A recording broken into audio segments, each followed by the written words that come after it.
morning and welcome to P&B Sport. I'm Ever Sunday and I'm not in the studio alone. I have Alaka Tom. Of course, together we're going to take you guys to sport all the sport and what's happening in the world of sport today. Alaka, how are you and how was your night? I'm doing great. I think it was a wet night yesterday. Yes, it was. It was. And Manchester United made it worse. Well, we'll go back there. Don't worry, we'll get to Manchester United. But let's start with we'll start with the volleyball that is going on in Moshood Abola Stadium here in Abuja, and what have transpired so far since the game started on the 2nd. I think we were there. Yes. Towards the opening ceremony, since the game started on the 2nd of April, and what transpired. But before that, just grab your teacup because P&B Sport will start now.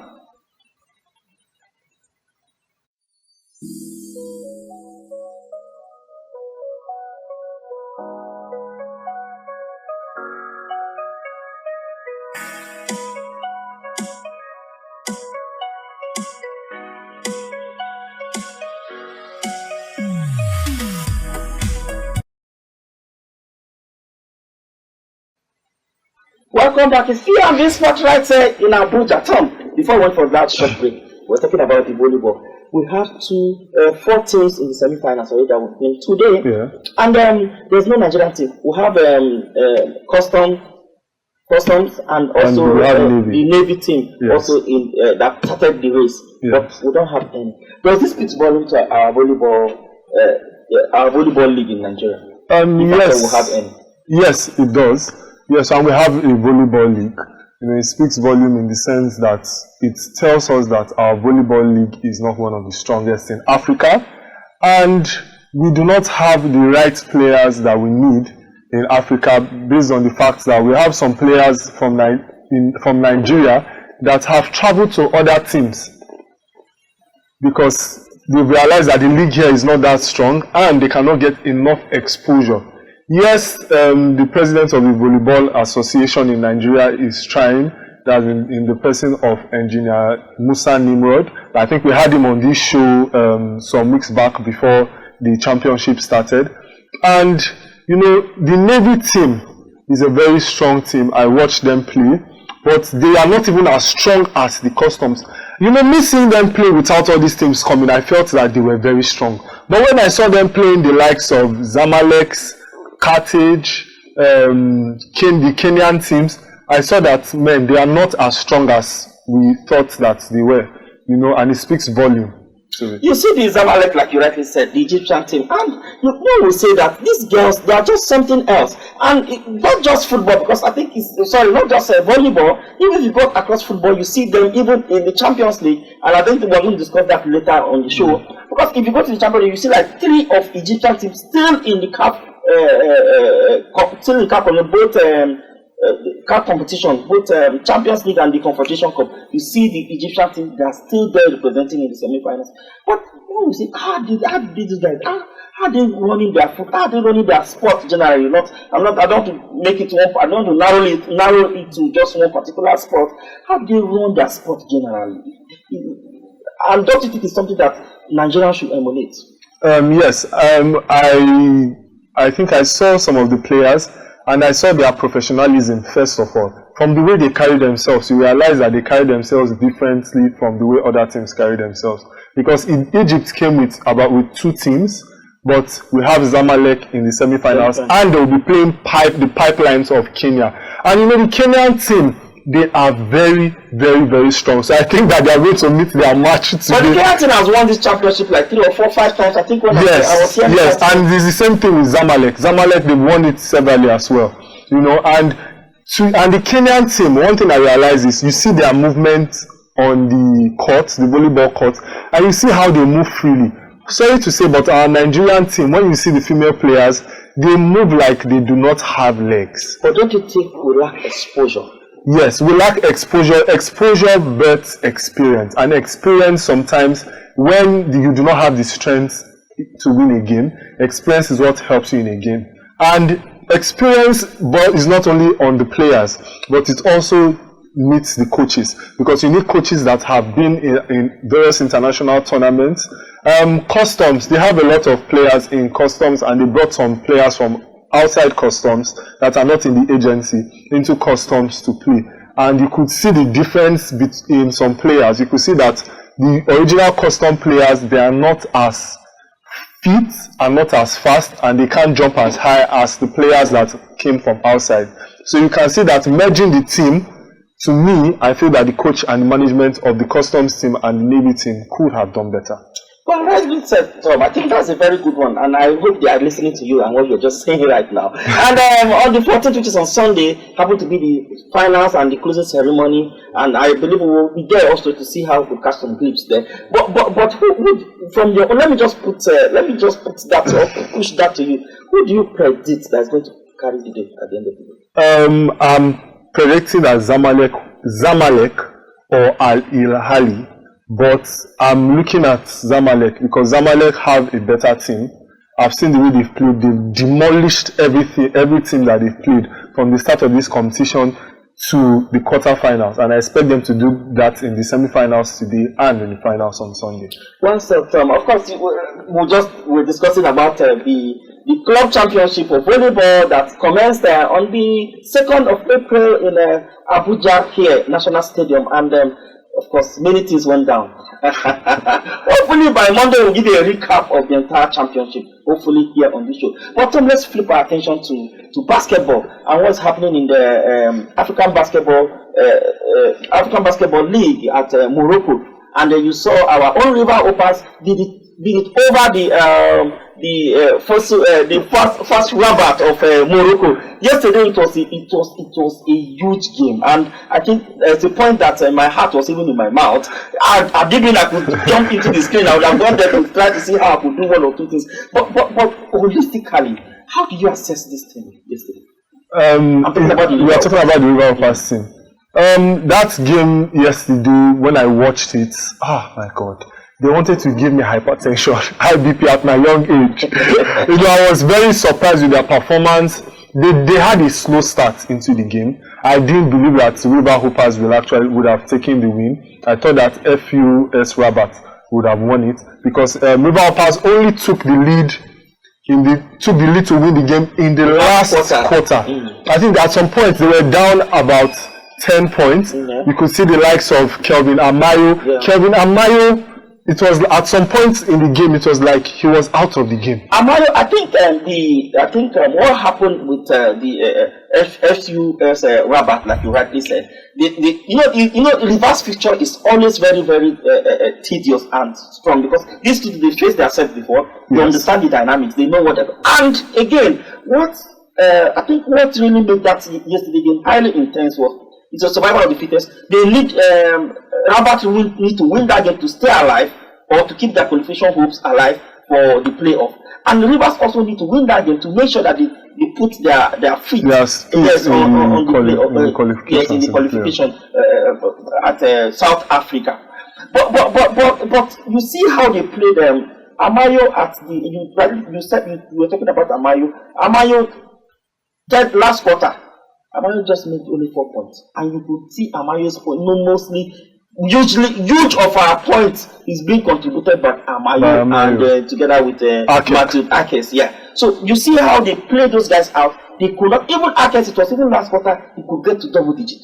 So what do you have to say? They studied the players so well, and and we could not have answer to that. But credit to Coach Ogo. So can you tell me a little bit about the coach? Coach Ogo is a very smart coach. I think when I looked at his game against Al Ittihad, when I watched it, I saw that he adjusted because he used the 5 players that were signed recently in the first game mostly. But in the second game, you could see that he tried to infuse some other players like the young man from the NBA Academy, Ike, which he was splendid. He surprised me. He has been on the bench, and I was surprised to see that, okay, this guy can play like this. And he was fantastic. You could see he had an alley, he had a dunk, and even in the game against Al Ittihad that they lost, he also had a dunk. I think he had the dunk of the game. So you can see that they have young guys on the team, but I feel they need to utilize more of the younger guys, like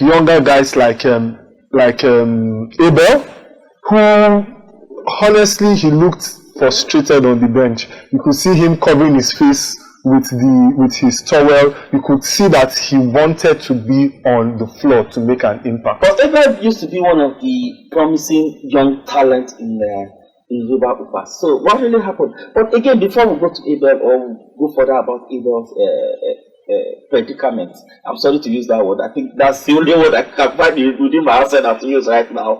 Before we go to Abel's predicament, I think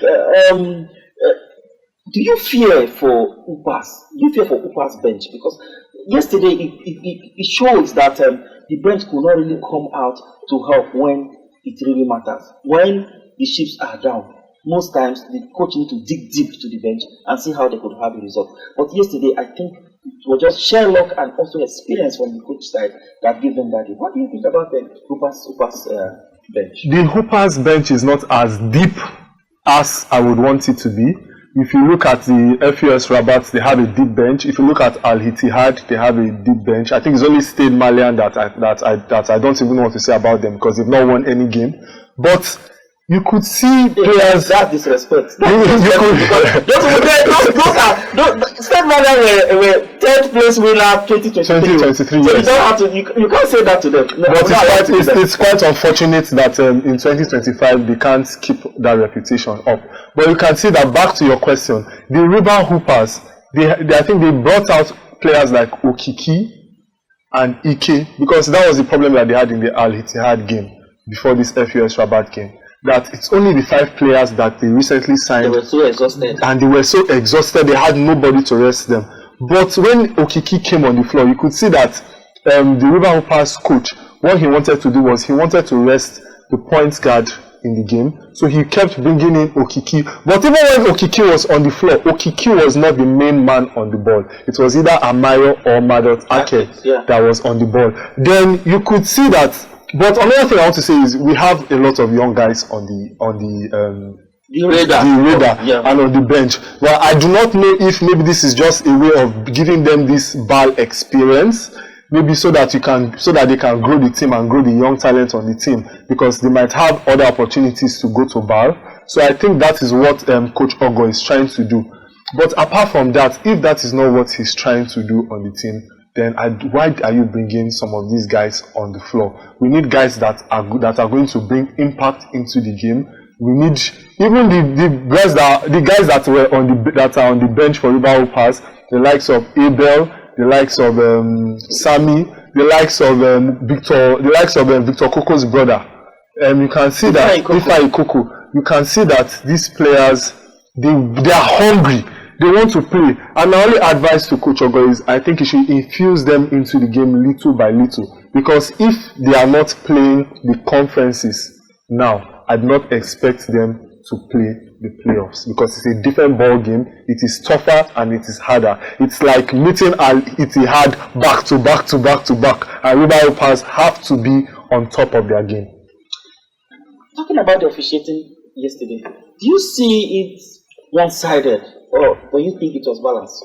The officiating yesterday was funny, because I do not know if the refs, if they were scared of the fans, or if they were scared that they are in Morocco and they don't want to offend FUS Rabat. But it was one-sided. FUS Rabat had a lot of the calls.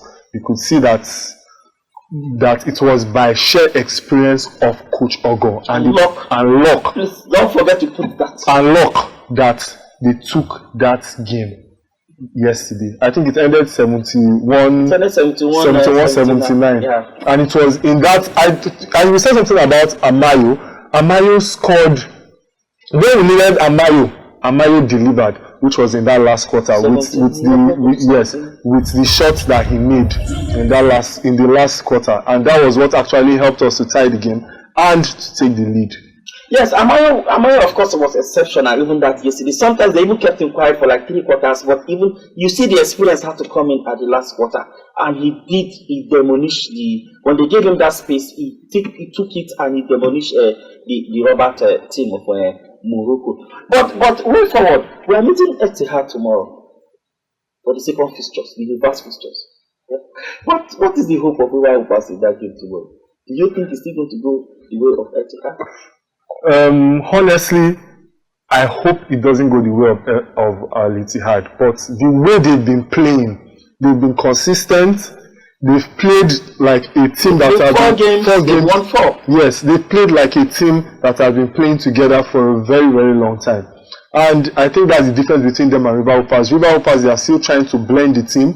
They are still trying to build the connection. The only connection that I see on the River Hoopers team is between Amayo and Madot Ake. That's the only connection that I'm seeing on the River Hoopers team. You can see them on and off on the court and off the court. You can see the relationship that they've been able to build in this short period. So I think, honestly, I think Al Ittihad is going to win, but I hope not, because I personally am rooting for our own team, the River Hoopers. And I think it will not be fair if we would not mention Raphael Pontney, because yes, there was this buzzer he did during the I think the end of the second quarter, when he took that shot, had to pull a fake, and that cut the lead down to 5 points. I know they were leading with 8 points, and you struggle to see how they could even extend it to 10 points before they could go for that halftime. But that fake and the shot was something exceptional, and I think we need such a player that can really come out and explosive in terms of scoring ability. They should just come out against all odds. You just have to go there and give it. And I think yesterday was who was more determined to win. That was what happened yesterday. The two teams are good. There's no two ways about it, because we saw Robert, their first game against River Hoopers. It was 21-point lead now, and they blew them. But yesterday it was a different ball game entirely, and they used everything to their own advantage. But all this time, we wish River Hoopers all the best, and we pray that even as they will come back and prepare for the playoff proper, they are going to do better and also see how they do. I hope so. I really hope so.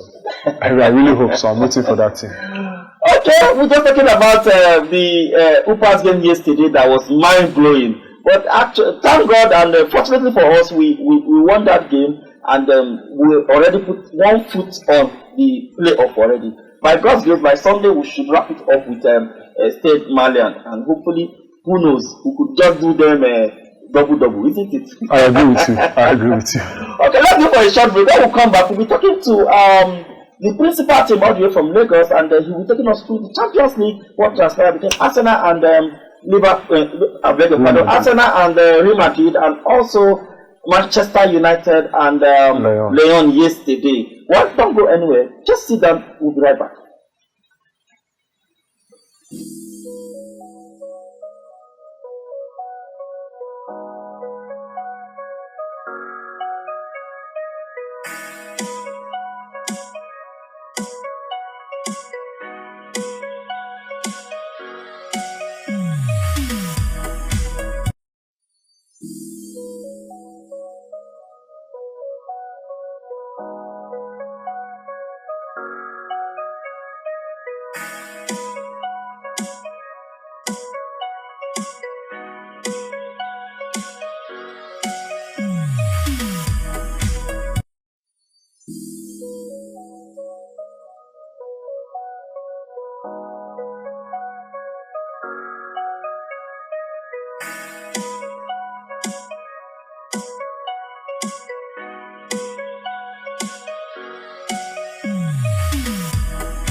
Welcome back. It's P&B Sport right here in Abuja, and we'll have the principal from Lagos. The principal team, how are you, and how is Lagos this morning? Yeah, good morning, Mr. Hebel. Lagos is doing pretty much good. We enjoyed showers of blessing last night, so everywhere is kind of chill. Oh, yeah. The rain got to Lagos. It actually rained here though yesterday. It rained here too. Oh, wow. So it was rain for Nigeria. Is it also raining in Old Trafford, or where is it, Leon, or where? I don't know. It's actually raining only in one place. It's raining in Onana's Post. Okay, let's dive into the conversation because we really don't have time. Champions League Do you see this coming? Arsenal, you remember we were talking about Arsenal, you say bottle, you wait one, you're like bottle, is it bottle team or bottle club or something? The bottle. We never saw this coming. Arsenal beating Real Madrid 3-0. No one expected it. But before we go into that conversation, let's just watch the highlights. Before we go into the conversation, then we can now analyze the game proper.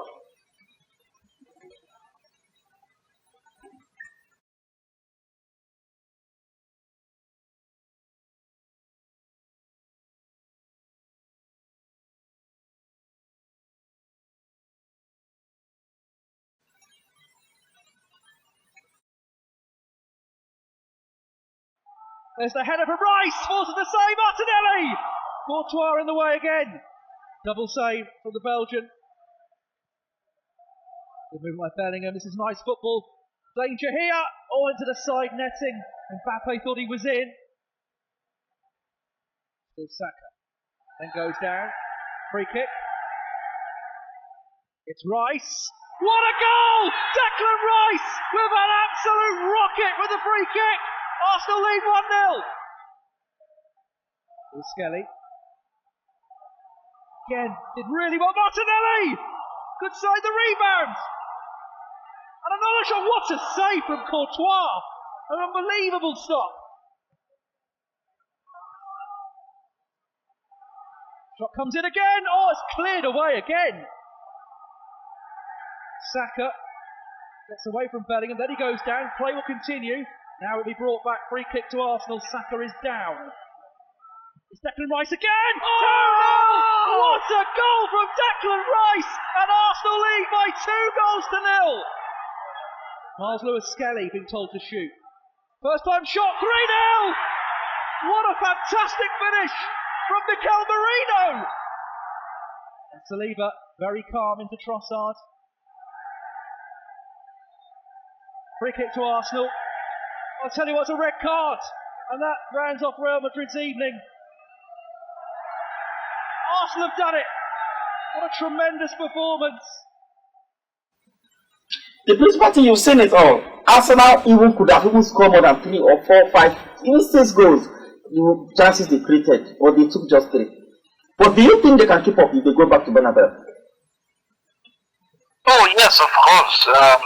I think Arsenal, if anything is to go wrong here, I think Arsenal would probably be the ones to actually cause it. Yeah, so what do I mean by that? We have a 3-0 advantage. We all know the history of Real Madrid. Real Madrid, no matter the goal margin you think you have over Real Madrid, especially at the Bernabeu, you don't want to let your guard down. So Mikel Arteta has just one simple job, to go to the Bernabeu. I don't mind you playing a 10-man defense, right? Because we know Real Madrid would charge. They would like to, obviously Fiorentino Perez would be there talking about the president of Madrid. Like literally, the whole Madrid nation would be there, to ensure that the Arsenal players are put under pressure and everything. So Mikel Arteta and his boys have just one job: go there, lock shop. There's no need for you coming out to attack. You've gotten all the goals you need. The only thing is, let's just say you sit back, hit them on the counter. If Arsenal are able to score first in that game, then it's definitely game over. That would be 4-0. But if Real Madrid was to score first, you never know. The way the game might switch. So I think Arsenal at this stage, I can say with my full chest that they are home and dry. But if things was to go sideways, then Arsenal would definitely confirm to me that they are bottling FC. But for now, I think I can say with my full chest that Arsenal have 1.5 leg in the next round of the Champions League. Okay, Tom, do you think it's okay for them to just sit down? Don't you think it's more dangerous for them leaving Madrid to have the ball while they just sit down and play defense? Considering the fact that they have Mbappe there, they have the likes of Vinicius Jr., they have even Bellingham there, what is that, Rodrigo? Do you think it's more safe for them to really sit down and just play defense and allow Real Madrid to have the ball? I think looking at the aggregates right now, you can see that they are up with 3 goals. So you expect them to do nothing more than playing defense. except if what Arteta wants is his team to get the first goal into the net, like my colleague rightly said. If he gets the first goal into the net, I expect him to play defense throughout. And even if Real Madrid, for instance, can be able to get the first goal into the net in their second encounter, I still expect defense because they are still on top. But my problem is Arsenal. Have they been able to be consistent over time? Honestly, no. I wasn't even expecting them to win that match against Real Madrid but you could see Declan Rice's performance. His performance was amazing. But now I expect them to play more defense. Defense. Arteta, what we are asking from you is defense. Okay, the principal, what was your take on that? Do you think it's more safe for them to just sit back and see how they could just pull them away and leave Real Madrid to have the ball? Yeah, I think it's a more logical thing to do, yeah, because coming out against Real Madrid, first of all, it was at the Emirates. It was an understandable thing for you to do. You are in the presence of your home fans. We know Real Madrid is a threat, so if you sit back, they'll put you under pressure. That was why at the Emirates, Arsenal had every right to come out and charge Real Madrid. But we're talking about the Bernabeu. Only Barcelona right now Barcelona is probably the only team I can say, okay, can go to the Bernabeu and trouble Real Madrid. Yes, somebody would listening to me right now would say, hey, wisdom. Valencia actually defeated Real Madrid at the Bernabeu, just before that Champions League game. Valencia is a Spanish team. They know how the Spanish hostility can be. They know how the city of Madrid is. Arsenal players don't know how the city of Madrid is. They don't know how the environment is. So they shouldn't go there expecting, to play like gods or like they own the city. Except Mikel Arteta is so, full of confidence and he trusts his boys and he knows that, okay, if we are to come out, then we can withstand the pressure. Then that's good. But if he knows just the way, at least a large percentage of the world population right now looking at that game, it's saying, come on, there's no need for you to, because the thing is, we know Real Madrid have the history of coming back. If Madrid was to score first in that game, I can confidently say that game would swing out of Arsenal's hand. It would definitely not be in their favor. So that is one thing they need to avoid. Maybe they can sit back, hit on the counter, score the first goal, and then, alright, lock shop. But if you were to, go toe-to-toe with Real Madrid, obviously it's not going to work. And I'm sure Ancelotti would have figured out what went wrong in the first leg and will be hoping to correct almost everything in the second leg. And it is weird for Real Madrid to lose 2 games back to back. They lost to Valencia, lost to Arsenal. They wouldn't want to follow that up with another loss again in the Champions League. Come on. So we're expecting a very good performance from Real Madrid, except football happens again and then Arsenal compounds it all with another victory. But I don't think it's advisable for Mikel Arteta to come out guns blazing. Just come play safe. Probably just keep possession. Just play possession game. Even if you don't want to defend all through, just starve Real Madrid from having the ball. Maybe that could be another, possible tactics you could deploy. The principal thing, and do you think the return of Saka also gives Arsenal an edge, and the super performance of Declan Rice? Oh, of course. Saka really made I would say to a large extent he made the difference in that game, because we saw him troubling David Alaba down the left hand side. He troubled Alaba, troubled Rudiger.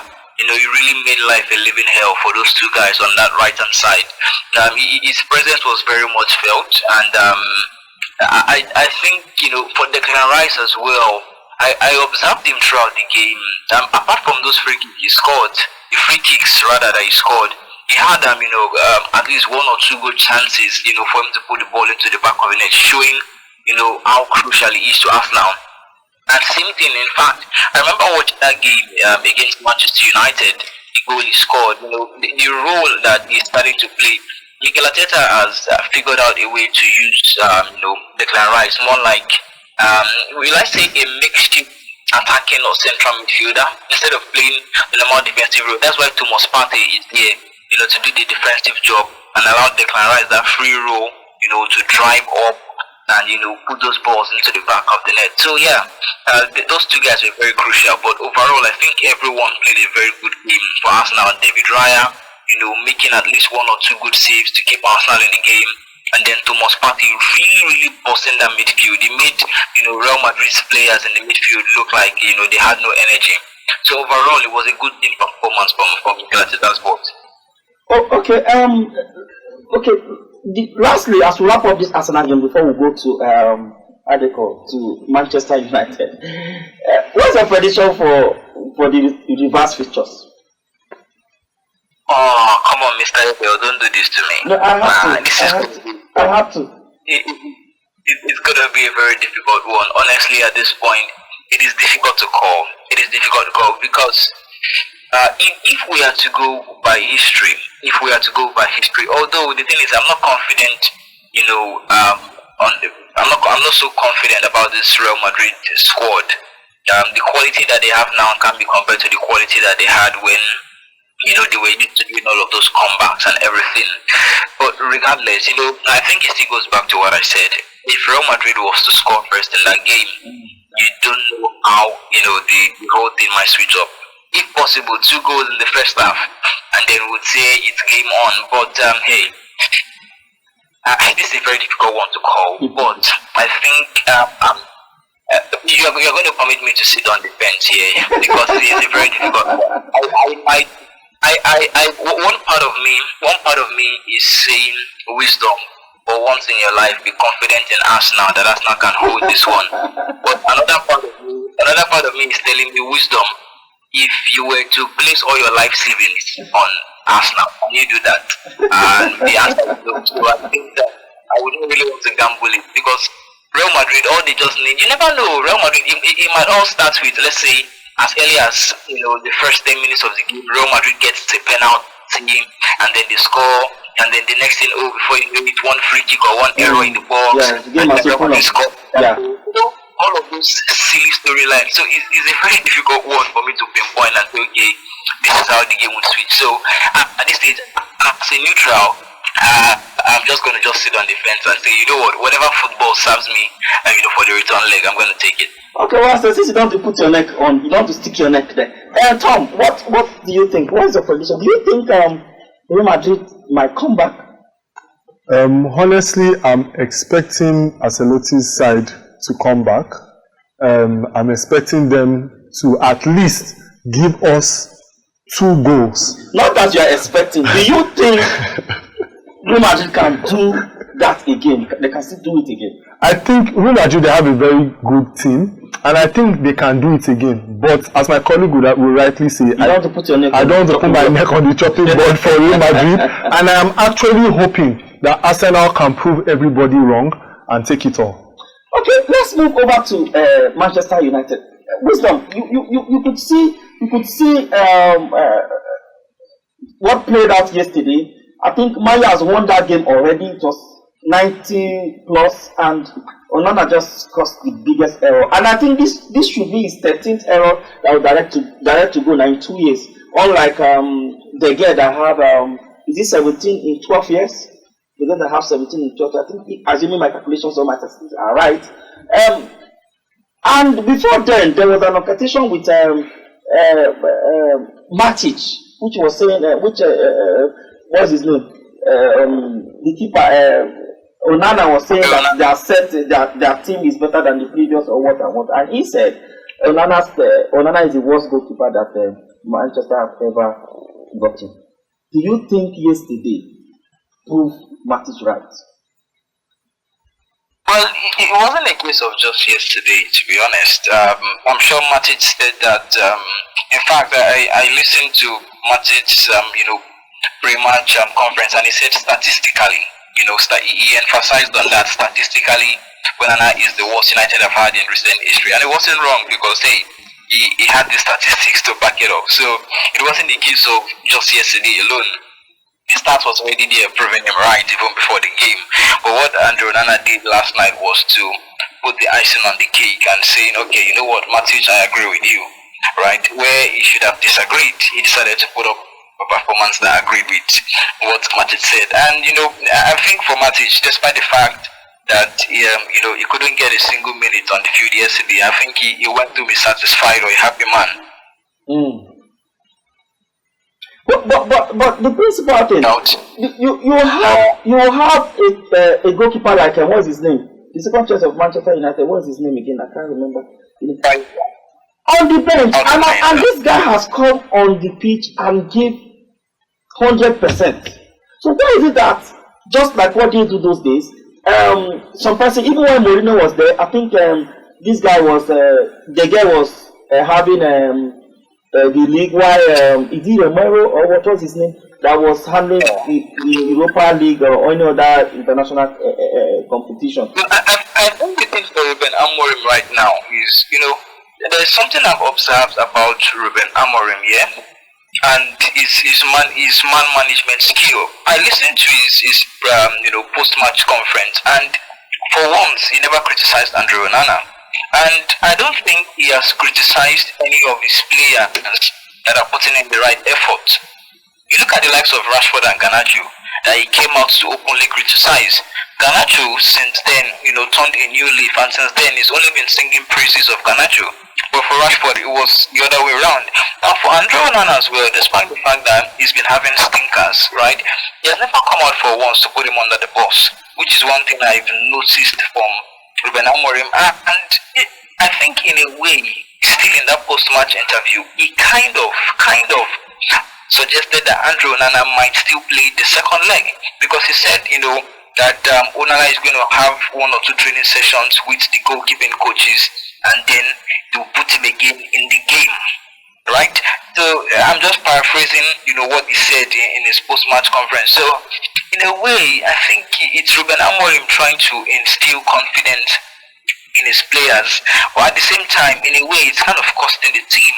But you look at Alte Bayinda, so many people question the quality of Alte Bayinda. In fact, during the January transfer window, there were 1 or 2 conversations about United looking for another goalkeeper, and they had the plan of letting Alte Bayinda go. So in a way, the United hierarchy are not so confident, about Alte Bayinda. If not, I know by now, Onana should probably be on the bench. So, and maybe Bayinda himself has not really done a good job to actually prove them wrong, because one thing I notice is managers, they go with performances in training. Apart from the form of the player, they go with the performances of the players in training. So maybe in training, Alte Bayinda has not really proven, Ruben Amorim wrong or right. He has not convinced him to give him a goal. So I think that should be one of the things. But still going back to what Andre Onana did yesterday, I'm sure last night is one of the nights he would really, really want to forget. The first goal that he considered, okay, let's say that one can happen to anybody, right? It was a bouncing ball, it was confusing, the players couldn't get to it, the goalkeeper couldn't get to it.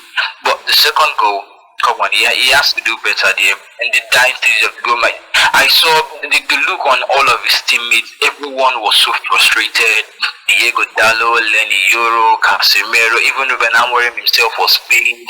After putting much work like that, I just allowed just silly goal to go in. Of course, it's very I remember in his press conference, he was asked, if he had spoken to Andre Onana. He said no. He said that he couldn't talk to him in that moment. He said what he had to do was to go and calm down.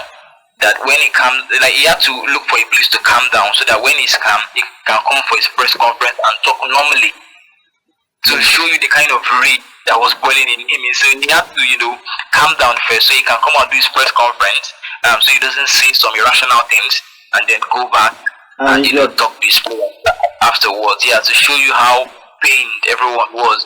So I think it's one of the nights that Andre Onana would want to forget. Good thing is that at Old Trafford, so they have a chance to correct it in the second leg. Well said, Tom. What do you think? What do you think about this? That game was a sad story. That match was a sad story, I would say. I actually thought that Manchester United had that one in the bag. My God, it's the Europa. I expect them to play at the top flight. And so, honestly, from the beginning to the end, to the 90th minute, I think they played good football. Their football was okay.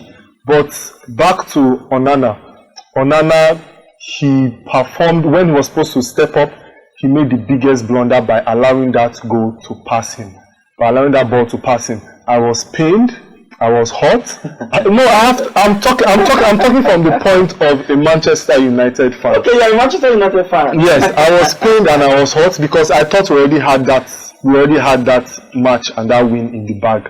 But I want to say something. I think we cannot have a culture of keeping a goalkeeper that is not performing at his best on the team.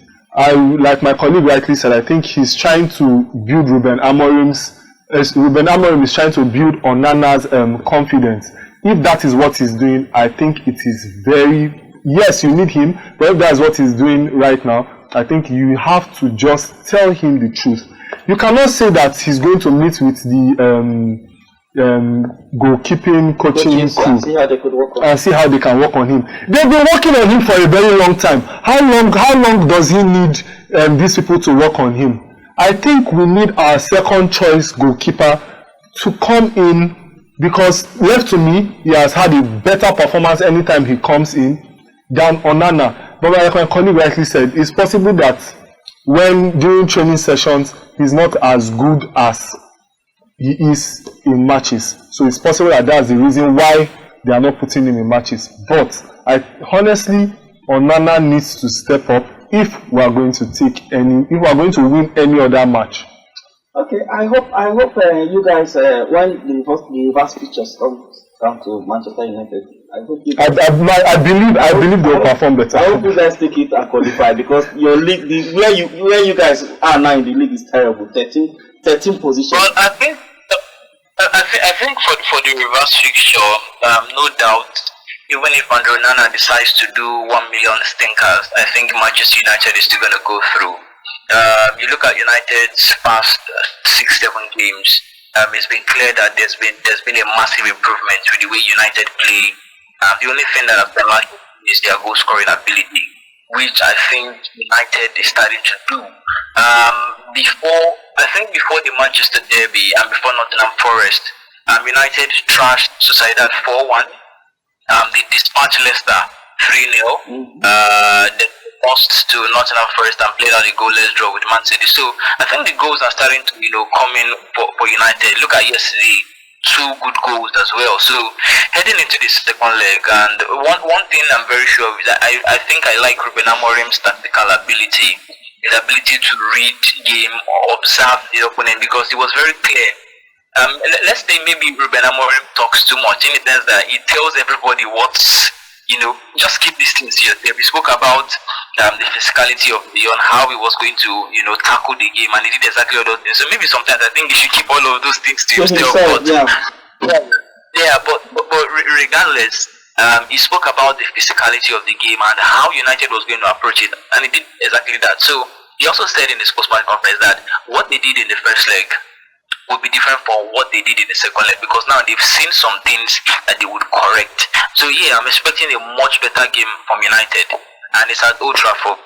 United should be able to get the job done. And no disrespect to whoever they will face in the next round, but I think the confidence or the hope that they are having of getting to the final is they would face either Rangers or Athletic Club, or Athletic Bilbao rather, in the next round. So United should be able to dispatch any of those things easily. So maybe that should be the hope that they have. Once they get past the Lyon, I don't think there's anything stopping them from getting to the final.